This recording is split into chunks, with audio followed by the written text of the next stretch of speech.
Imagine your grandmother's turning 100 years old and her birthday's coming up. Your grandmother lives in a senior living community, which, as we know from COVID-19, is in lockdown. How would you creatively approach this so you could help celebrate her birthday?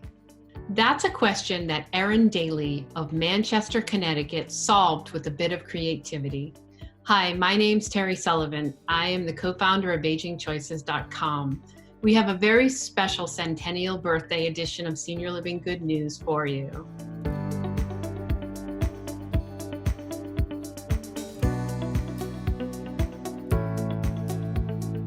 I'd like to welcome Erin Daley to the show. Erin, thanks for joining us. Thanks for having me. It's such a pleasure. So happy to meet you. Your grandmother, Beth, is living in a senior living community in South Windsor, Connecticut. What's the name of that community? It's called The Residence at South Windsor Farms. Perfect. So that's an LCB community. It is, yes. Oh, how interesting. I didn't know that. That's fantastic. Yep. So the community was on lockdown, right, due to COVID-19 in May. Yeah. And your grandmother's birthday was in May? May 29th. Awesome. Can you tell the listeners and viewers how you made your grandmother's birthday such a special day? Absolutely. Yeah. So obviously with such a momentous occasion, we wanted to celebrate that in the traditional manner, and then COVID-19 came, and so that drastically changed our plans.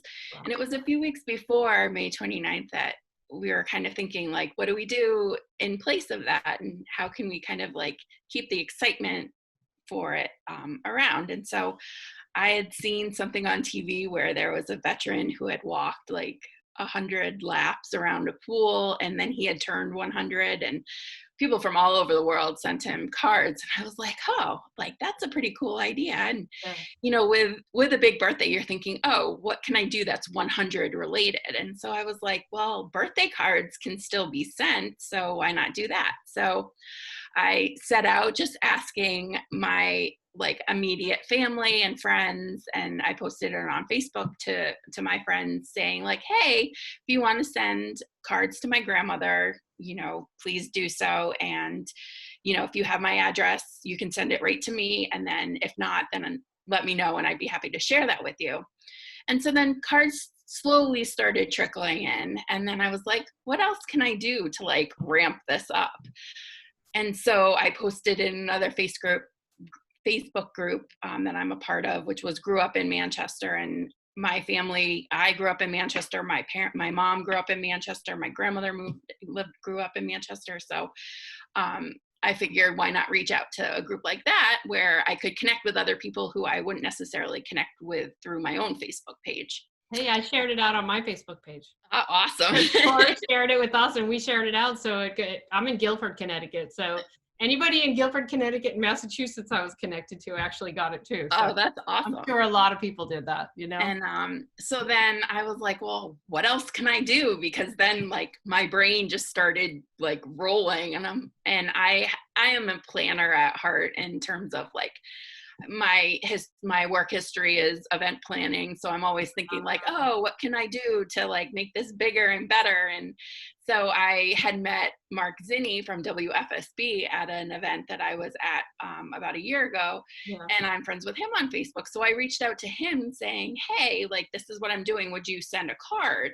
And he responded, absolutely. And I'll share it with my WFSB colleagues. And then it ended up being, he ended up asking me if it was okay for the station to share it on their Facebook page. And I said, absolutely. So that's when it really took off, and strangers from all over the country started sending cards, and I even went as far as to like use what connections I had. She was a devout Catholic, and she's a firm believer in her faith. And so I was like, can I get the Pope to send a card? I did get the Archbishop of Hartford. I did get the Archbishop of Hartford to send a card, which to me, that was a win. Still waiting for the Pope. So, you know. Yeah. No, that's awesome. That's awesome. And then I also asked one of her favorite authors, Ellen Hildebrand, who I was also friends with on Facebook, just sent her a message, not knowing whether or not anyone would actually like read the messages. But Yeah. sure enough, she responded, and she said that she had recently lost her grandmother, who would Oh, have been wow. 99 or would have been 100 in June, and she loved the idea and would have done something similar for her grandmother had she been alive. So things like that that were very thoughtful. And of all the cards that I received in total was about 500, I would say, maybe a Wow. little bit more. I kind of lost count. Wow. But 450 were delivered to her on her birthday, and then stragglers kept arriving afterwards. So So would you for have a committee to people, open all these cards? I did. Yeah, I had a system down. That is so awesome. Because what That's I did was, awesome. she's older, and so obviously, like, I'm not going to have her have to open up all these cards. So Yeah. I opened the envelopes. If there was a return mailing address, I cut it out and I taped it to the back. And then I hole punched the cards and I put them on a ring, so that way, like, she could just flip through them. She didn't have to do any of the work. I was doing all of that. That's So awesome. That's awesome. yeah. So tell us a little bit about her. Clearly, she's super special to you, and that's awesome. And that being your event planner self, you really, it's almost like you were spreading love, I by was, yeah. planning this event. So tell us a little bit about Beth and, what she Well, means to you. she is the mother of 6 children, and she has, I think, 6 grandchildren. Um, my mother passed away 20 years ago. It was just her 20th anniversary of her passing. So when I was 23, my mom passed away, and my grandmother not only had the role of grandmother, but also took on a role of a second mother to me. So she's always held a special place in my heart, and I always wanted to do whatever I could to make her happy. And so I figured this would be a good way to kind of say thank you to her for everything that she's done for me along the way. So, but my friends were all friends with her. Like I said, she became my second mother, which had a huge impact because, at 23, when you lose your own mom, you're kind of like lost in the world. And there was somebody who was a little bit older, a little bit wiser, who was kind of there guiding me, letting me know that, like, it's going to be okay. So That's a nice story. I was a little older. I was 42 when I lost my mom, but she was only 57 years old, and it was 20 years ago too. yeah, And I why mean, when you lose your mom, it's it's hard, but never easy, and it never gets easier. no, it doesn't. So No, it doesn't. Those are some pretty big losses in your life. So she stood in, and she was that kind of rock that you needed, and that female mother figure that you needed. So the community, it appeared that the community was super supportive of what you did. So tell our viewers and listeners, what was the plan around her birthday, and how did you make it all happen? And well, because it seemed amazing. So yeah,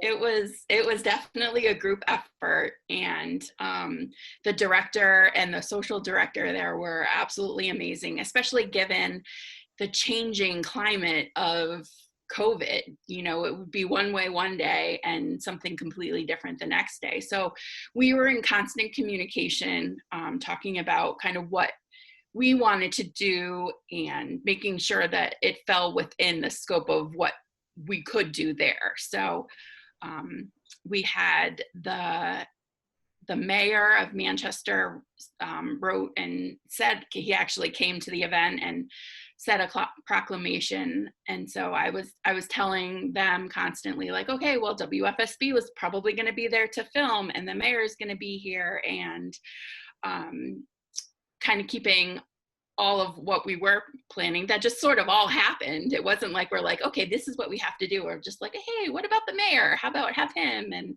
WFSB said, we'd like to get that on film and have somebody there to capture it all. So and even till that morning when we arrived, we were under the impression that she was going to be outside, and that we were all going to be outside as well, wearing masks, standing 6 feet away. And the facility had also said that there was an entertainer that she loved, and every Friday or once a month, one Friday every month, this singer would come and sing. And my grandmother knew her mother. I think there was some connection, so she would always listen to her sing, and then she'd have a conversation with her after. So they said, okay, let's bring her in too and see if she could perform. So that was the plan. And then we had a rain alternative. Luckily, it was a beautiful day. But then when we got there, they came to us and they said, well, there's a change of plans. She's actually going to be inside the window. We're not able to let her come out. So it changed the feel of it, because we were expecting to like at least see her more clearly than through a window with a screen. Yeah. But the window was open a little at the bottom, and then we still had to stand 6 feet away. But they had a microphone, so we were able to speak into that. And she was just so overwhelmed that day. She didn't really know what was going on. But I got the chills watching the video. I watched the WFSB video, the news thing, and it gave me the chills. So was it kind of like a drive-by parade too, or how? Well, that's what we were thinking of having it at first, but then it ended up that we all ended up standing out by our cars. Yeah. The singer sang songs. I have twin 8-year-old daughters who were there, so they were dancing and they had bubble guns. So it ended up being a little party on the sidewalk, which was awesome. Staff came out. The director was there for a while, and then the special events coordinator came out, so she was there, and then just other staff. They were all lined up on the sidewalk kind of dancing and participating as well, which was awesome. And then at the end, we ended up doing a little drive-by. That's great. And beeping horns. Collaboration, wasn't it? It definitely was, yeah. Oh, it's so awesome. I think especially in these times, some of this good feeling, good news, supportive stuff, especially at a time where a lot of older adults now, whether they live in communities or not, are isolated right now. So yeah. And also they had the chef make her a cake. It was usually it would have been a larger cake for all of the residents to eat, but it ended up being like an individual strawberry shortcake kind of cake. Yeah. They had balloons that they got, the 100, the number 100 balloons. We had flowers sent to her, so they had that all placed by the window so that we could see. There were like happy birthday 100 banners. So it was just like the residents went above and beyond, I think. Yeah, it was cool. It was just really cool to watch. So the cards themselves, like, they came from all over the country, and how did your grandmother react to all the cards? What did she think of that?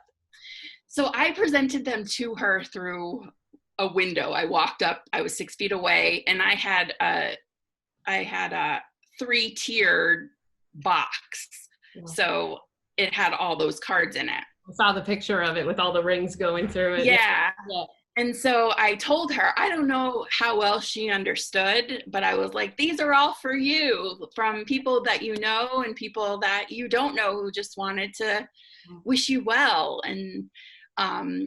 And then the staff took it, and they had to go through their process to sanitize it and wait. And then I haven't seen her since to see how she's been going through it, if she's been reading them, but I'm planning on visiting her this week to see, and bring another box full of cards that she needs to catch up on. So I thought maybe with those, I would actually read them to her and maybe give her a better understanding of what it is. Well, that's a great idea. That's awesome. Yeah. That's awesome. Otherwise, she's probably like, who are these people? Yeah. Who are these people? Do I know them? So anything that you'd like to say in parting, anything that you'd like to share with your grandmother or anyone else? I think just, I don't think. Otherwise, I'm going to cry. Yeah, some people do, but thank you for doing what you did. I think it brought joy to a lot of people, including your grandmother, who was the center of it, but it really brought a joy to a lot of us. And it was so nice to see. And thanks for taking the time to share your story with our Aging Choices watchers and listeners, and thank you for reaching out with your interest. That makes it even better. No worries. You And take we're care. happy to keep sharing the story. So No, we're gonna keep sharing the stories, and that's how we're see gonna what happens at our 101st birthday. exactly. And let's hope. And you know what? We are hearing more and more and more about over 100 birthdays. So I mean, that's pretty amazing in and of itself. Yeah. Erin, thank you for joining us today. What a great story. I just love sharing good news from senior living communities across the country. If you have a senior living good news story that you'd like to share, please tell us about it on our Facebook page for a chance to be featured in our next episode. Thank you for watching.